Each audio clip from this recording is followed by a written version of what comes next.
Hello everybody, it's the Historical Gamer once again, and today we are returning to War in the Pacific Admirals Edition, our Let's Play series against Evoken. It is May 12th, 1942 in today's episode, and we're looking at the replay for that date. We actually have two turns that we're going to be looking at today. I've already sent this one back, and Evoken has also sent back another replay, so we'll get to see two replays, which is not typical for these streams or videos, but it's what we're going to do. Meanwhile, you can see it looks like the turn started off right away with an AKL of ours sinking in port at Rangoon. As we may remember, there was a battle there a couple of turns ago, and it looks like the Japanese laid mines at Calcutta. That's interesting. That must have been a torpedo move, I would assume, or not torpedo, a submarine move, I would assume. But yeah, if you remember, there was a surface naval engagement near Rangoon a couple of turns ago. We had several AKLs badly damaged, but nothing, you know, unworldly. They were all sort of coastal merchants, and they got their supply into the port, which was the key at the end of the day. Meanwhile, we've got Japanese bombers coming in here to Batavia, where our troops are cut off on the Dutch East Indies, sort of main island, if you will, or at least capital, or I don't know. I think it's where the majority of the population is. But you've got Batavia, sort of our last standing fortification there on the island of Java near the northern tip. Japanese are bombing there. Oh, I don't have the I don't have that audio on. There you go. And yeah, so another AKL sank in the port. Jeez. I guess we weren't able to, even though they were in the port, we weren't able to get the damage under control, I guess.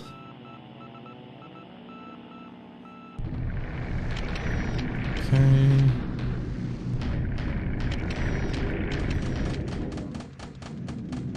Some Japanese sweeping over Nanning. A fair bit of aviation activity going on this turn, but it's also quiet at the same time, if that makes sense.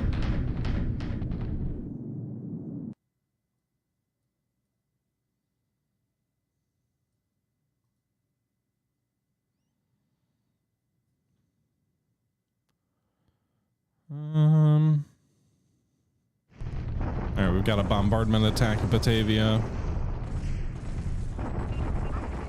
So again, the Japanese trying to soften us up there, but no deliberate attack, which we held off a main attack a couple turns back. So the Japanese are still biding their time and trying to grind us down. 81 casualties inflicted on them, 101 lost on our own end, 3 destroyed versus 1, 6 vehicles lost versus nothing else. Okay. Our counter battery fire is still doing a pretty good job there. Meanwhile, Clarkfield, the Japanese continuing to bombard the American and Filipino forces there. As a reminder, we had been pushed back to Batavia, but we launched a counterattack where we wrecked 2 Japanese divisions at Bataan, and then we pursued them out to Clarkfield, where we were defeated in a ground action, and so we've been kind of holding on the outskirts of Clarkfield without much chance to do anything there. In fact, now at this point, we're all starving for supply. But gold, I have not played Mud and Blood. I'm not actually familiar with it. What is it? All right. While we wait for this stuff to cycle through, I was actually at if you guys didn't see the comment, the community post on YouTube, or the Twitter post, or the Discord post, I posted it in many places. But I was actually at my grandparents' old house. It's kind of a family lake house now, over the weekend, and I was cleaning up some stuff, and my uncle pulled out, I didn't know this was on display a lot when I was younger, I guess, but apparently my grandpa, he was on the Oklahoma City, which went into Tokyo Bay in 45, I believe, like 2-3 months after the surrender. And I guess he snagged himself a Type 99 Arasaka, so he pulled that out, and it's fairly rusted, but I think my at least some surface level rust, so my summer project I think is going to be restoring that. All right, so let's see. Pretty quiet turn. No air-to-air losses, no destroyed on the field, no flak losses, 2 op losses for the Japanese, 1 for us. The mum is not intact. You can see where it's ground off. Mitchell PR2, Lily, and a topper. All right. That Mitchell's kind of a loss. But the fact that the mum is ground off does tell you it's authentic, because no one would be forging a ground off mum Type 99. All right, so we've still got 4 AKLs in port here. They've fully unloaded. Wait, did I actually pull? I thought I pulled that other task force out. So we've got a cruiser task force, which had originally gone south here with the hope of engaging the Japanese submarines as they're pulling out from Rangoon. Or not submarines, the destroyers. But it looks like, I'm going to guess... So if we actually go to the eye here, if we go to the ship sunk tab, according to this, last turn, the Japanese destroyer Hatsuru was actually sunk. Now, we didn't fight it last turn. We fought it on the 12th? No, on the 11th. So it is claiming this sank due to damage. If that's true, then this is an undamaged destroyer, or mostly undamaged destroyer, which can now move back at max speed. So if I were to send my cruisers down here to engage this task force, they would not catch him, and the Japanese would get away. So to that end, it's kind of a risky proposition to try and pursue here. If we think this is the damaged destroyer and that's just bad fog of war, then the cruisers might have a chance of catching them.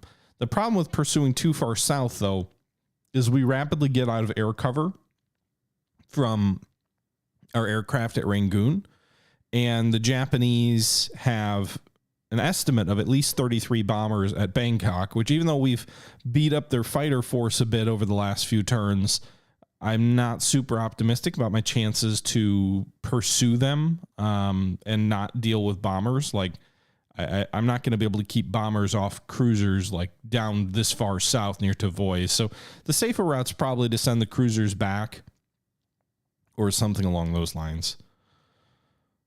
But yeah, it's a pretty quiet turn. And honestly, since we've got another replay, I'm thinking we'll just jump straight to the replay, because not a lot really happened that I want to highlight there, and we can always take a look at it in the next turn. Did we have any? I'm curious about if there's any intel showing us something that might happen. Guards division still at Singapore. We know they're planning attacks at Cyan. It's interesting the tank regiment is, though. That might tell me it's his main focus, and they're not going to try and flank. But so far, no good intel of Japanese ground movements in northern China. We might need to get a little bit more recon flights up there. But yeah, let's just let's bump out of here, and let's go ahead and load the next replay here. So just 1 second.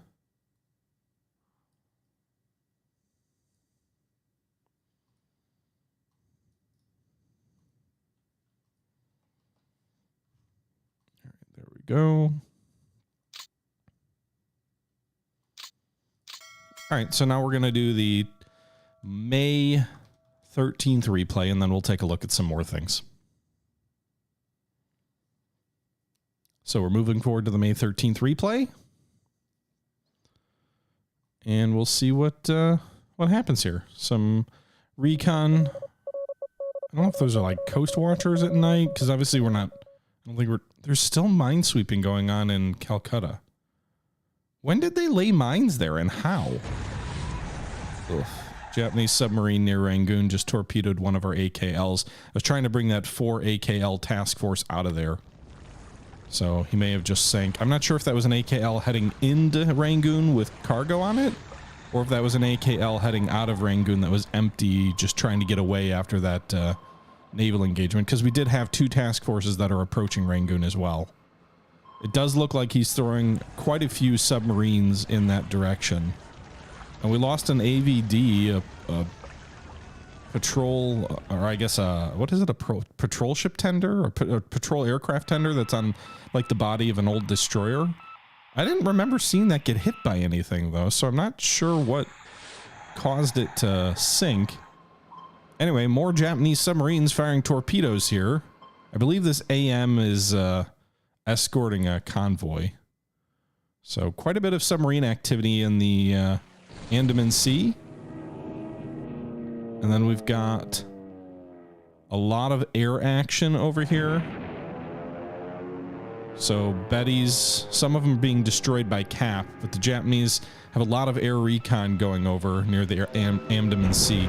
I did end up putting my heavy cruiser into port at Rangoon, so that may be a bit of a risk if the Japanese come calling with a bunch of naval aviation bombers with torpedoes.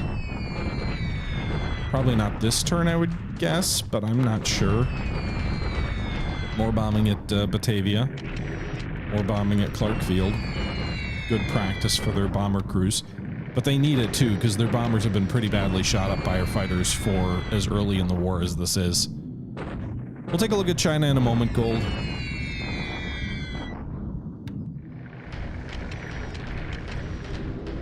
Okay.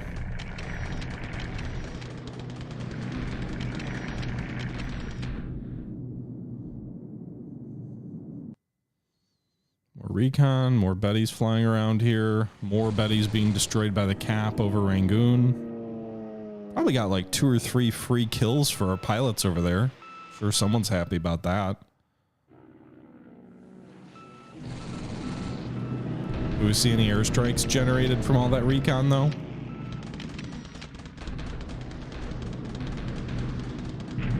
Doesn't look like it, at least not at Rangoon.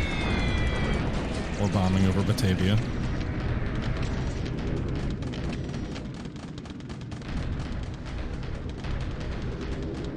So another...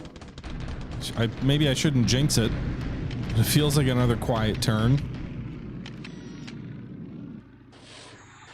Hit but no explosion, because of course it is. God damn, I hate the Mark 14. I can't wait for late 1943. When we get a functional torpedo.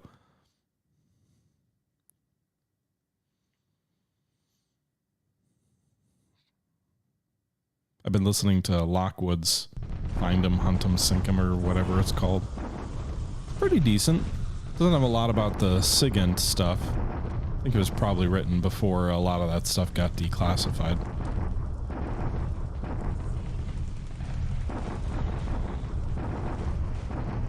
Another bombard up at Batavia.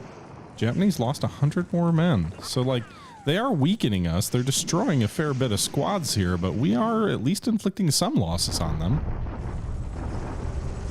Yeah, I can only imagine how infuriating it would be to have those torpedoes so regularly fail in a couple of different ways, right, Coffee? You know, you had the premature detonation stuff, the deep running stuff. There was also, I think, a piece of it with the contact exploders where if they hit it like a 90 degree, basically like a quote unquote perfect shot, they wouldn't detonate. But if they hit on an oblique angle at some point, then they would detonate. Like,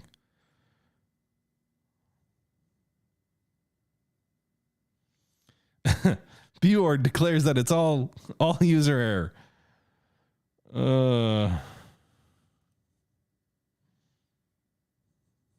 It's all user error, of course.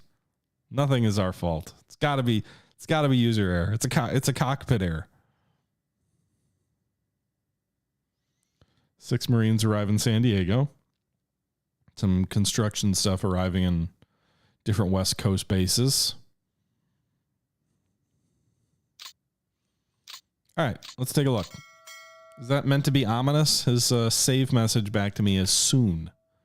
What is soon? Are the Japanese gonna go full bore soon, or? All right, 65 fighters, 36 bombers at Bangkok. Nothing at Chiang Mai, so no indication of increased air activity.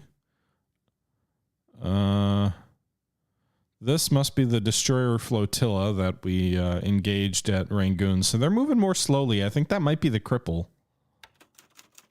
Maybe it didn't sink. Intel says an AVD was sunk near Savi from Japanese torpedoes. I didn't remember seeing that getting torpedoed. And then an AKL was sunk near Rangoon by torpedo. We saw that. Shipping in Rangoon. We did bring the cruisers in here, or the heavy cruiser and 2 destroyers. They at least replenished fuel in the port there, so they consume some fuel rather than it possibly falling to the Japanese. Eventually, we also did get several transports into harbor, so we can go ahead and dock them. And I think they're already unloading, but we can go ahead and just make sure, hit the unload button again. So that's about 10,000 supply that'll be brought into Rangoon. That's nice. Those ships also need to resupply with fuel, but we'll wait till after they unload. Our other ships, which had already been in Rangoon, 2 of them are withdrawing. I'm guessing one of those was one that was torpedoed and sunk, so it was an empty cargo ship, which I'm okay with. Japanese have a 10 out of 10 detection on them, but they're probably too far away at this point. Certainly by daylight, they'll be here. I don't, if they want to, they'd be in range, but if they want to bomb empty cargo ships, I'm okay with that. All right, we are 5 hexes from our destination. I don't think we can get there before daylight. Even if we go full speed, that's 1, 2, 3. Yeah, they're not going to get to Rangoon in daylight. So they may end up, if the Japanese do launch a bombing raid, these guys will be vulnerable to it. So we've got 10,000 supply already in port, 4,500 on the way. We're also loading up another convoy up at Calcutta, an additional 10,000 roughly supply on 3 transports, which will be going to Rangoon as well. My goal is to get as much supply into this region as we can before the Japanese close it, because eventually that air power at Bangkok is going to make shipping untenable without major risk. But so far they have not really launched any raids out toward us, so we're keeping on, if you will. Molman, size 3 forts, Pegu, size 3, almost a 4. Rangoon's working on level 7 airfield, already at level 3 forts, working toward level 4. Okay. What's down here? A tanker. Man. It'd be tempting to bring like our carriers down here and hit Meaden. That's a nice juicy target. There's too much risk of them putting bombers on Sumatra or even Malay. But it would be fun to just bring carriers out here and just hit some shipping.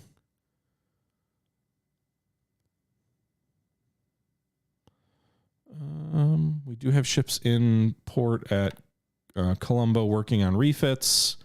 They'll be there a couple more weeks. And did our carriers make it off map? Because we were bringing a couple of carriers to South Africa for refits as well. Yeah, they're already on the way. I thought they don't consume fuel while they're off map. Sure looks like they do. Okay. What if we slow down? They're going to make it, but not quite. Anyway, we shaved a day or 2 off. I'm assuming they will be fine. They're only 2 hexes out of fuel here. What if we do flank the other way? All right, we'll just do cruise speed then. Maybe it's only when they're between 2 off-map objectives that they don't consume fuel. All right, so these guys are loading up. Or actually, they're not. Are they unloading?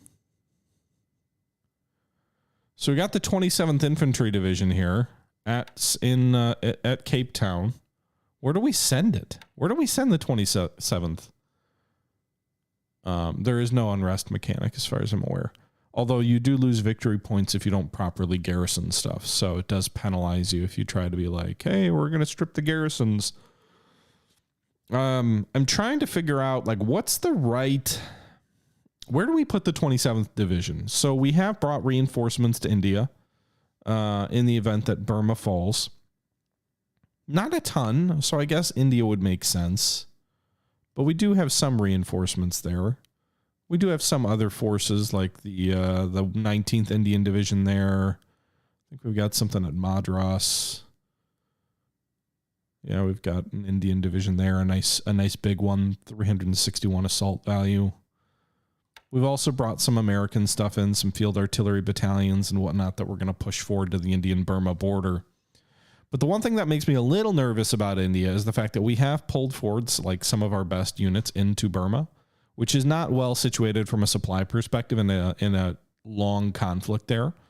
Like, they're fine right now, but again, once that supply avenue gets cut off, they're not going to be in as fine a shape. We did bring several units in, so we actually brought in a couple of Chinese divisions because they'd be better situated to pull reinforcements in there.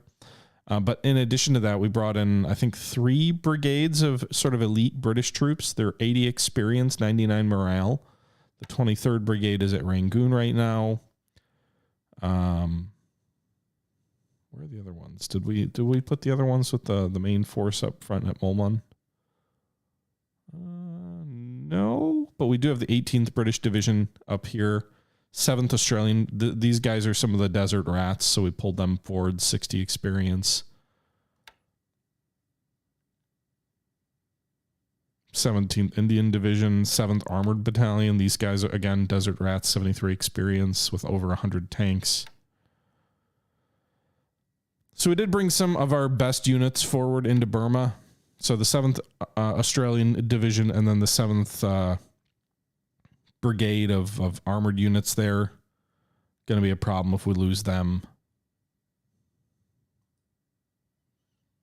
And then I want to say we brought 3 brigades, but maybe it was only 2 of top-notch British troops up that way. Yeah, the other 2 are in Sri Lanka here, the 16th and the 14th.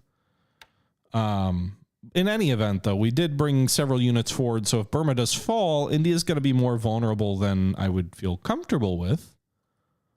We do have, India's got a fair amount of troops, but the Japanese, if they take Burma, might be able to overrun India. I don't know. And so I guess we could bring the 27th American Division to India, but it does feel a little bit silly for an American division to be deployed to the British Empire.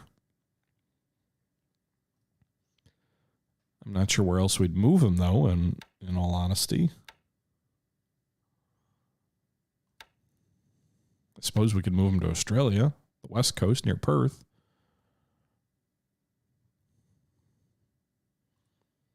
We also already have, not those guys. We already have some guys on the way. Yeah, well, we've got more troops on the way to South Africa, too. 32,000 troops of the 40th Infantry Division. So we've got the 27th Infantry Division and the 40th Infantry Division. I suppose we could move one of them to Sri Lanka just to buff up that base should the Japanese make a play there. Still no indication of any Japanese forces moving in northern China. Not really anything in the south either. We probably need to get more recon flights up. Quilan's up to almost level 4 fortifications. And then the troops here in the open ground, some of them have already gotten to level 3 forts in the open ground too.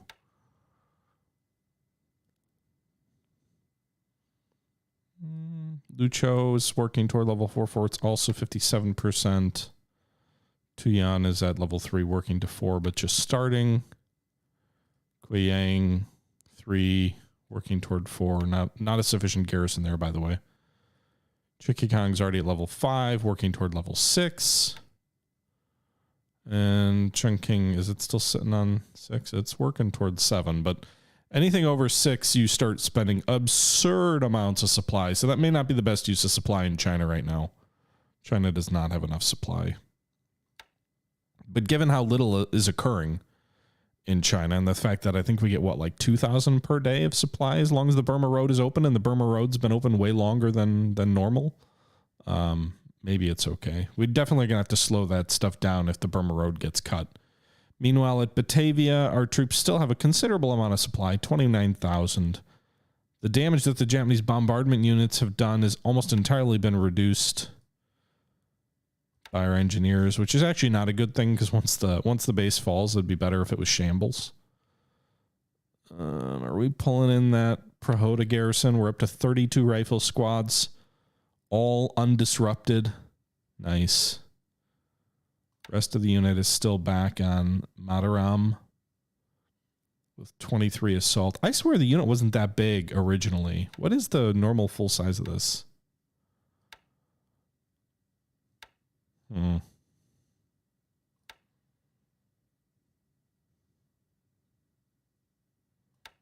36. So yeah, I guess almost all of the combat power is already transferred.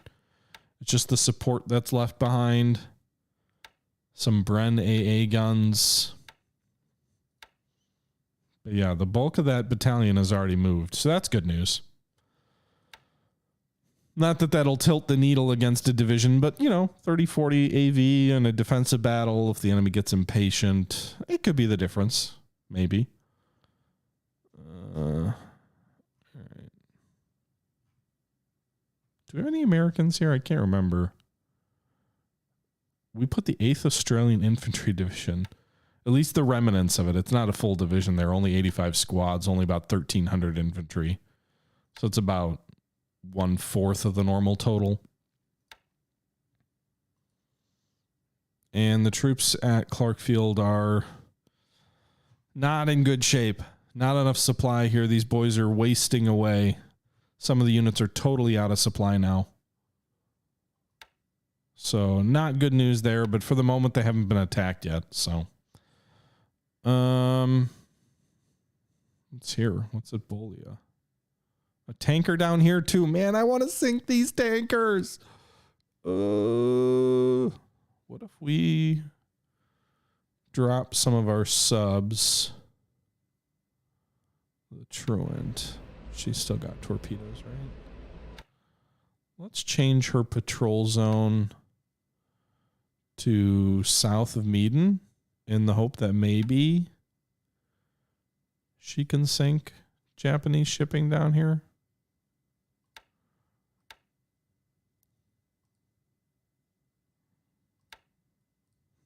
I want to try and get a frickin' tanker. That would be awesome. So we'll just kind of patrol back and forth down here. Japanese aviation may end up being a problem there, but we'll see. No, this is nothing like Hearts of Iron. This is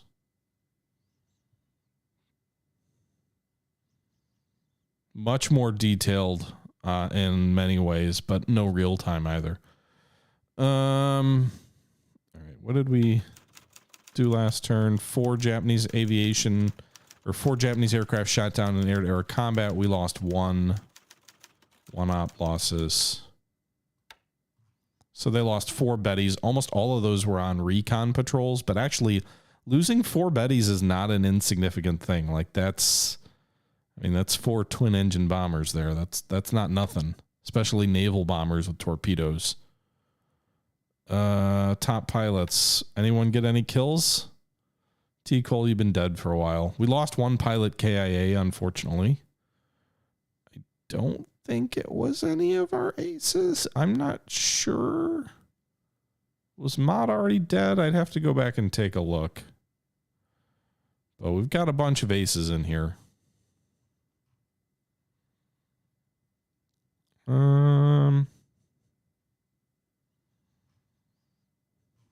Yeah, I wish it told you who the pilots were that were killed. You've got to kind of piece it together, which most of the time you don't even bother because they're not even on this list. But we've now lost 310 aviators across all Allied armies so far since the war began. Ship availability. Where are we at right now on some of that stuff? Let's take a look.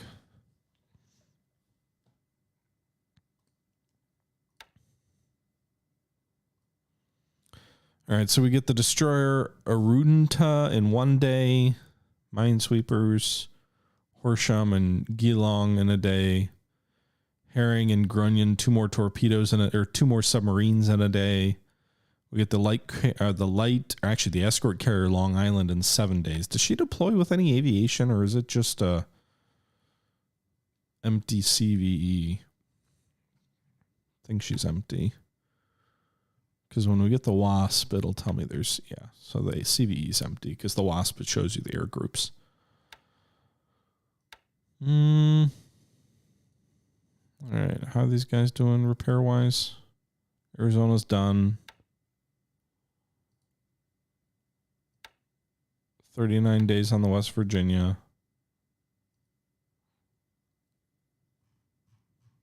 Maryland's done. I think we'll put together a 2-battleship task force to move to Pearl for the Maryland and the Arizona. Get them into port there to join the other battleships. We've already got, what, 3, 6, 7 battleships at Pearl. Could be a good idea.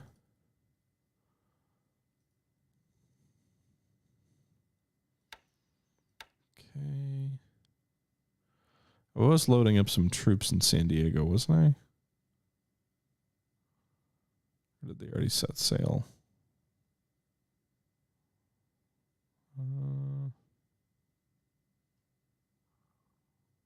There we go. 9th Marine Regiment on the way to Vavu. Got a ways to go. You got a long trip ahead of you, boys. All that way to Vavu. But once they get there, then we'll pull the 2nd Marines off. And move them to where they need to so we can build the 2nd Marine Division.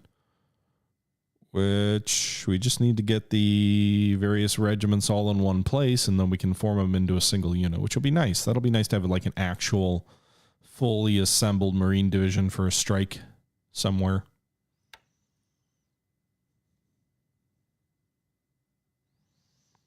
Okay. Yeah, I think in terms of like storytelling, Hansel, War in the Pacific offers probably the richest or one of the richest storytelling like the ability to create your own war and build your own stories and your own narratives around it. I think the Battle of Mersing early in my game is still one of like the most profound moments I had in gaming experiences, right? Bringing the Prince of Wales and the Repulse up to interdict a Japanese landing at Mersing, hitting a convoy at sea that another human player had assembled to try and cut the peninsula off and cut off bulk of our troops off in the north, and to like interdict that, sort of predict that, and then see biplanes come in and play a decisive role and sinking or badly damaging a Japanese battleship, and then sort of the rush of getting your cruisers and submarines in and destroyers in to try and finish her off, even though your battleships had already been damaged, in sort of a heroic Japanese night action where Japanese destroyers torpedoed my battleships and sent them back. Like, again, it's like something you'd listen to out of a World War II documentary. Like, it's almost like some of the stuff you hear about Surigao Strait or whatever, or, you know, Taffy, whatever, 6, 5, whatever it was. It's a really interesting game. I think the level of detail and the way that even though it is turn-based, the fact that combat is resolved simultaneously. So it's almost like a, you know, it's kind of like how Combat Mission works, where you would, the original one, where you'd have two sides would do their turn, and then you'd have 1 minute of resolution, except in this case, instead of a minute, it's a day where you'd have sort of a simultaneous resolution.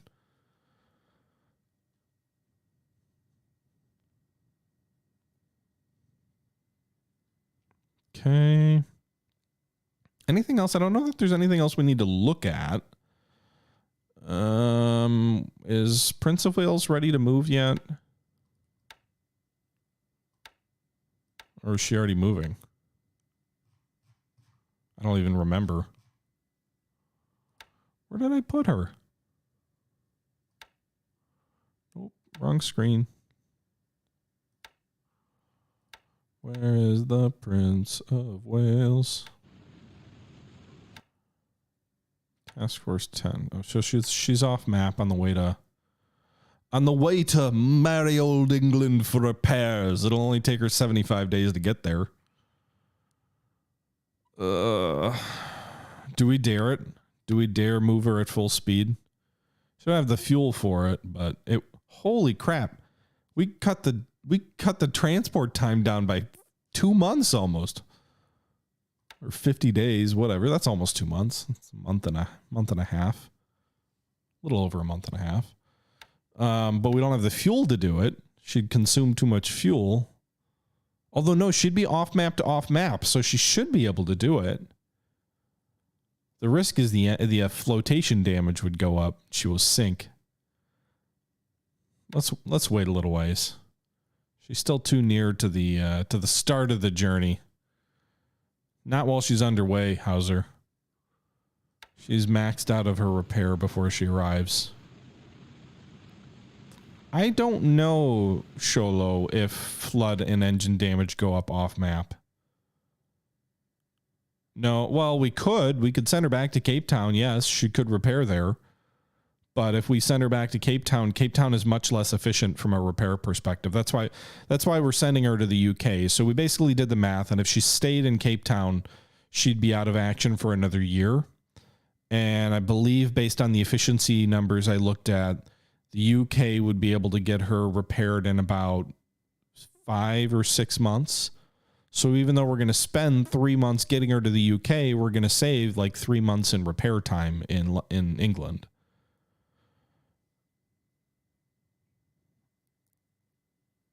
Well, I mean, I can't. She's already underway, so she's not in Cape Town. I'd have to send her back, which would take at least 2 days. Then we'd have to put her into dry dock. Then to pull her back out of dry dock would take 3 more days. So you're talking like a 6-day turnaround just to get her back and spend maybe a month to get her float damage down in any kind of more meaningful way. Like, I just don't know that it makes a lot of sense, honestly. I think we're going to keep her going. We'll see. We'll leave her maybe keep going the same way for a little while. What we might do is, because her fuel is still no, she's at 100%. So the fuel is not being consumed because it is off map to off map. Prince of Wales does not get recalled because she was historically sunk. So I don't believe ships that are historically sunk actually ever get recalled. But she's definitely not consuming fuel because she's been moving for a few turns. She's still at 100%. But I just don't know if ships take float damage while they're off map. I guess it would make more sense to test that theory out now than later, because if we try it later, there's no turning around.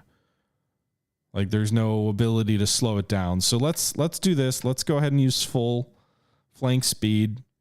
If we can get her there in a month, great. And if she starts to take damage, then we can slow her down and whatnot. You can't go slower than one hex per turn anyway. So right now her mission speed is 1 hex per turn, or her cruise speed is 1 hex per turn. So you can't go slower than that. You can see the cruise speed is 3 knots. The max speed is 11 knots with the damage that she currently has. So let's go ahead and we'll do full speed and we'll see what happens. Hopefully she doesn't sink off map. That would suck. But I don't even know if that's a thing. All right, Singapore doesn't tell me. It says ships are in port there, but it doesn't tell me how many. Okay. Anyway, so Prince of Wales doing her thing. Anything else in SIGINT? Planning for an attack on Cyan.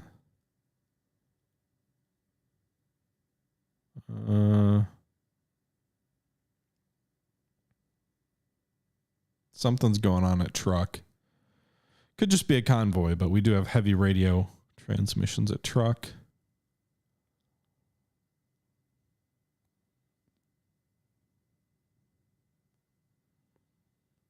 More stuff, Cyan. Okay, so we've got a lot of indications for a pending attack at Cyan. I need to get more recon up here. I'll do this off screen, but I need to get some aviation flying around these areas to see where the hell the Japanese are. Because a lot of stuff is planning for an attack at Cyan, which currently has level 4 forts, but it's in open terrain, so Japanese tanks will probably break through there. We've got about 1,000 assault value there. Letting some troops train and rest up. But they can also flank you easily out of Yan'an. We also have moved some troops back into these mountains.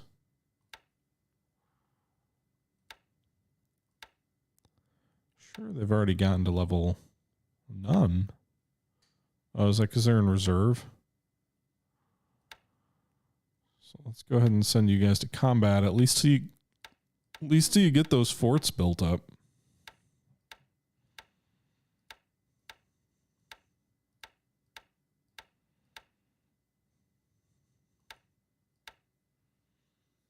We got an anti-tank regiment there, which will help if they try and break through there with 36 30mm anti-tank guns.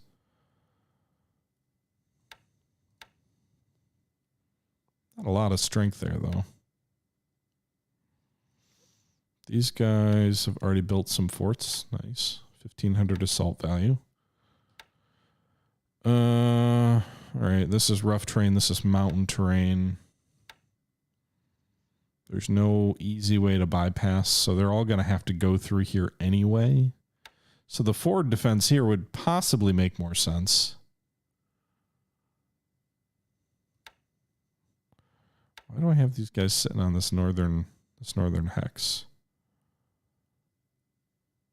This is just out of the way. There's no reason to be there. How much assault value is here? 1,500 more assault value. Why are we guarding this northern route? There's no... You can't even flank these guys here.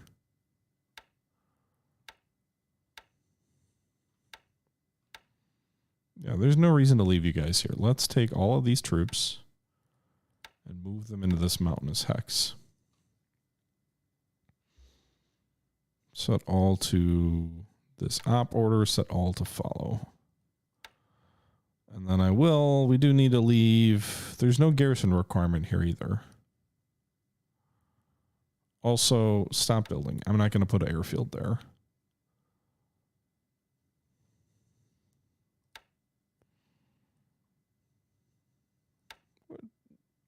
Expanding 100%. All right. So let's leave one.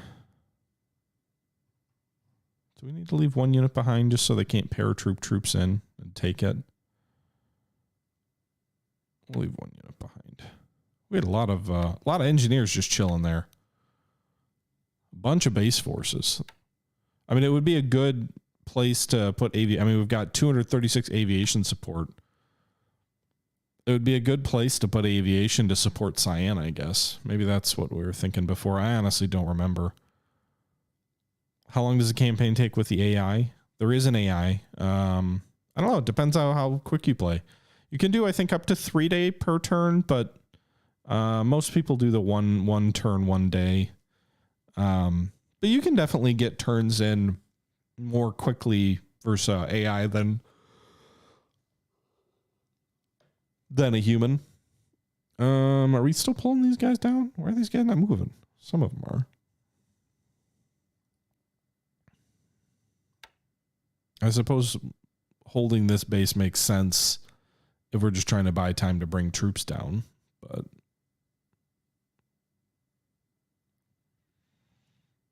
all right, 1,500 strength. Do I really want to be deployed south of Cyan? It just seems like it's too easy to get flanked.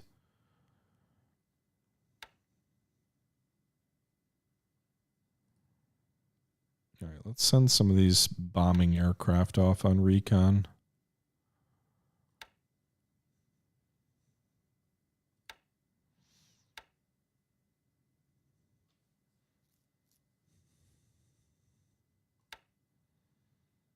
Is this only naval search or is this just generic search? I'm not sure.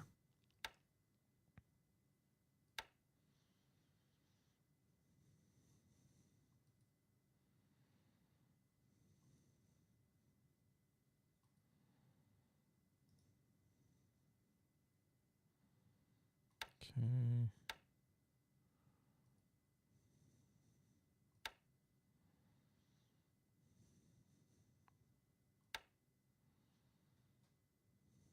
There's nothing. I guess we can recon over here. No, too far. I think this is naval search.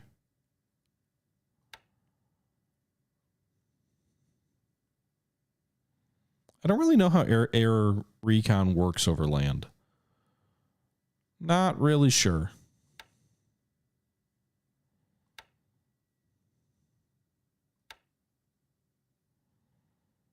Okay.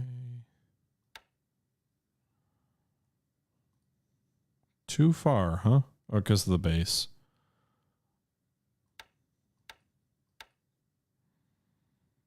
All right, let's just do 2 groups. That's 8 planes. We'll see.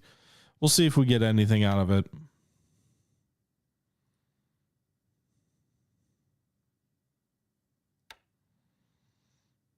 Probably should bring some of those base force units down to like Anking or Cyan to help with the fortifications.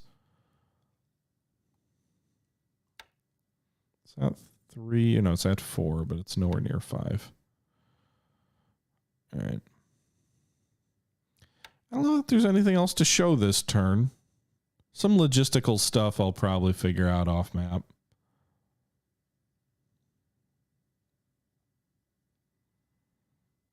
I suppose we have the question of what to do with our cruisers at Rangoon. Also, how are our fighters doing fatigue-wise? They're getting a little bit better. They're down from 20s into low 10s or upper teens, so they're doing better fatigue-wise. So we can send some of these guys on missions. I keep clicking the recon unit. The P-38s are doing okay. Fatigue is only 10, so they should be efficient in any fighting.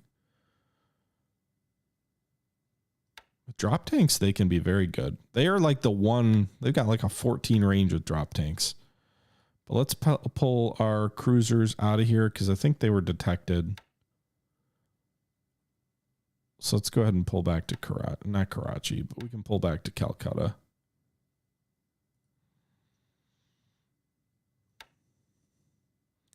We'll do it at full speed too. I know it's going to burn a lot of fuel, but they just replaced fuel from an isolated base at Rangoon. That fuel's never going to be used by anything except the Japanese eventually. But also, I just want to get them out of there before daylight. They've got a range of 9, I think, per phase. So 1, 2, 3, 4, 5, 6, 7, 8, 9. They won't be out of range of Bangkok, but they should be out of. They won't be the first target to be hit, I wouldn't think. But yeah. Anyway, I think that's all we need to do today. I think I can finish the rest of the turn up, send it off offline, and we'll see what comes back. So until next time, this is the Historical Gamer saying thank you for watching, and I'm out.